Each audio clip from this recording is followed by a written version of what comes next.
அன்புள்ள பரலோகத் தந்தையே, என் வாழ்வில் ஒரு புதிய நாளை எனக்கு அருளியதற்கு நன்றி. இந்த நாளை நான் உங்கள் பாதத்தில் சரணடைகிறேன், உங்கள் முழுமையான பாதுகாப்பு மற்றும் வழிகாட்டுதலுக்காக. என்னை உங்கள் ஊழியராகத் தேர்ந்தெடுத்ததற்கு நன்றி. என் கையை பிடித்து இந்த பயணத்தில் நடக்க உதவியதற்கு நன்றி. உங்கள் வார்த்தைகளை பகிர்ந்து கொள்ள எனக்கு தேவையான அனைத்தையும் எனக்கு கொடுத்ததற்கு நன்றி.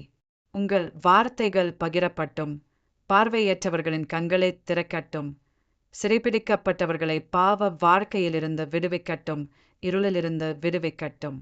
உங்கள் வார்த்தைகள் மூலம் பிரகாசிக்கும் ஒரு ஒளியாக இருக்க எனக்கு உதவுங்கள். உங்கள் வார்த்தைகள் அனைவருக்கும் வெளிச்சமாக இருக்கட்டும். எல்லா மகிமையும் உமக்கே உரியதாகட்டும். தயவு செய்து நான் குறையவும், என்னில் நேர் பெருகவும் உதவி செய்யும். எப்போதும் உமது பணிவான ஊழியனாக இருக்க எனக்கு உதவுங்கள். இந்த இரக்கங்கள் அனைத்தையும் நம் கர்த்தராகிய இயேசு கிறிஸ்துவின் நாமத்தில் கேட்டுக்கொள்கிறேன். ஆமென்.